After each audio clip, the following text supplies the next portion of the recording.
प्रणाम। प्रियवर प्रेमी जन, हमारे परम आदरणीय समस्त जनों को प्रणाम हो, स्वीकार हो।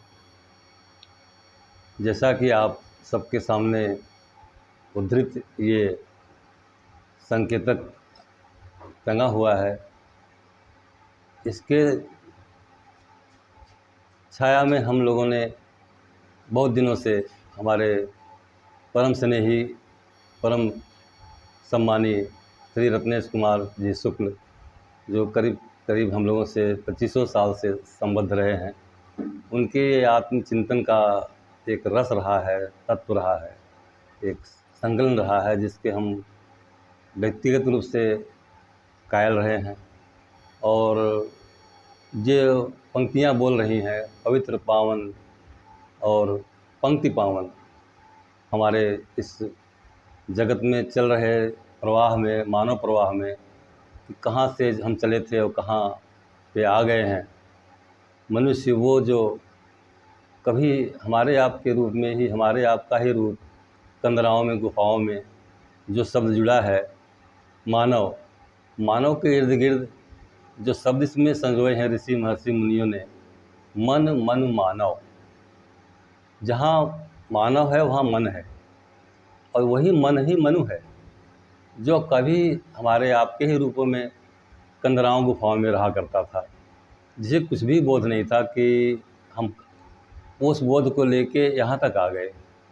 आज आपके सामने सारे विज्ञान के तमाम, उस पर हमें कुछ प्रकाश डालने की आवश्यकता नहीं है कि हम क्या क्या महसूस कर रहे हैं, क्या पा रहे हैं, यहाँ से अन्य अन्य ग्रहों पर आ रहे हैं, जा रहे हैं, और उसके निर्माण और ध्वंस की प्रक्रियाएं साथ साथ चलती हैं।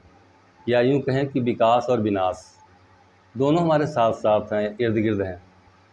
तो परम श्रद्धेय मनु जी के जीवन का जो शुद्ध तत्व रहा है, जिसको आप पंक्तियों में जो पवित्र है, पंक्ति पावन है, पाक है, उनके चिंतन का ये संक्षिप्त यात्रा है।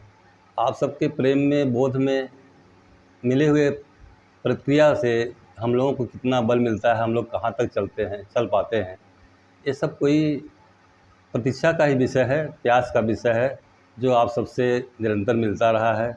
हम भी उसी पथ के पथिक हैं, आप सबके बीच के। कोई हम लोगों को विशिष्ट रूप से ऐसा कुछ धरोहर या प्रमाण पत्र या ताली बजाने का, या यूँ कहें कि ठेठ भाषा में कि लीक के फ़कीर हो के हम वही परोसें जो हमको परोसता जाता हो, कोई हमें अच्छा लगे।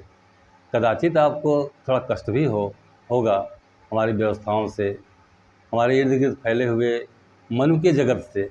मनु या मनुस्मृति किसी व्यक्ति विशेष, जात विशेष, वर्ग विशेष के निमित्त उन्होंने ये जो कोडिफाइड एक व्यवस्था लेआउट किया रहा हमारे आपके मनुष्य जगत के लिए, वो कोई उनके व्यक्तिगत चिंतन नहीं रहा किसी जाति वर्ग विशेष के लिए, मानव जाति के लिए था, जो कंदराओं से चल करके हमारे बड़े बड़े, हमें बोध हो तो देख लें कि, और बहुत देखेंगे डूब के तो आप पाएंगे कि हम ही थे, वो हम ही थे जो वस्त्रहीन,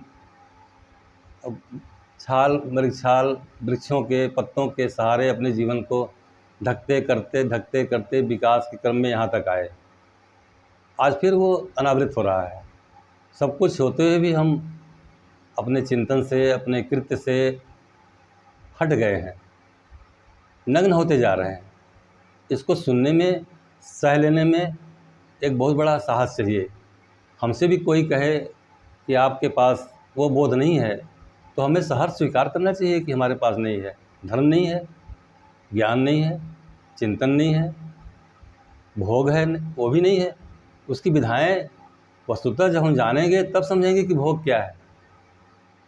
काम क्रोध लोभ मोह के विस्तार में हम आपको कहाँ तक ले जाएंगे, हम कहाँ तक पहुँचे हैं, कहाँ तक हमारे मनीषी छोड़ गए हैं। शास्त्र वेद पुराण, महात्मा जी जितने भी हमारे मनीषी हुए हैं, सूर तुलसी मीरा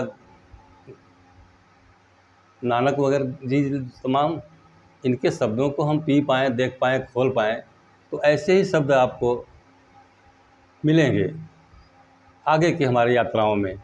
कदाचित कहीं आपका मन आहत हो कि आपके संकलित ज्ञान, बोध, अपनी योग्यता के बोध में चोट लगे तो हम सब, हमारा समूह हृदय से क्षमा प्रार्थी रहेगा कि हमारे प्रवाह में कदाचित आपको कुछ, हम भी बिल्कुल सहर्ष स्वीकार करते हैं कि नहीं, हमारे पास ये बोधमयता नहीं है, हम मनु को नहीं समझ पाए, हम अपने मनीषियों को नहीं समझ पाए, उनके छोड़े हुए दर्शन को नहीं समझ पाए, उनको अपने जीवन में समाहित नहीं कर पाए। तो मन, मानव और मनुष्य जहाँ दो नहीं हैं, अभी हमने इस बोध को महसूस किया, पाया अपने प्रियजनों से कि नर नारी का कोई भेद नहीं है वहाँ। आपने प्रभु भोलेनाथ के स्वरूप को देखा होगा, अर्धनारीश्वर, उन्हें एकजुट उस चित्र को दिखाने की क्या ज़रूरत है। आप पुरुष हैं तो आपके अंदर आपका दूसरा तल नारी का है, हम पुरुष हैं तो हमारा दूसरा तल नारी का है, कोई नारी है उसका दूसरा तल, पहला तल नारी का है, दूसरा तल पुरुष का है। बहुत वैज्ञानिक तरीकों की बातें होंगी आपके साथ, जो नए नए ऐसे ऐसे अनुभव से डूबे हुए सने हुए शब्द मिलेंगे जिस पर आपका मन आश्चर्यचकित होगा कि कदाचित हमें भी पहले नहीं अभी भी बहुत चीज़ें हैं जो हमको बोध में नहीं है। तो हम आप सब मिलकर के इस यात्रा को हंसते खेलते पूरा करेंगे और सिवा आपके प्रेम प्यार के मिले हुए अनुमोदन रूप में सहयोग की अपेक्षा के साथ मैं अपने शुभकामनाओं को आप सबको देते हुए और आपके प्रेम स्नेह आशीष को पाने की आकांक्षा के साथ मैं अपनी वाणी को विराम देता हूँ। धन्यवाद, प्रणाम।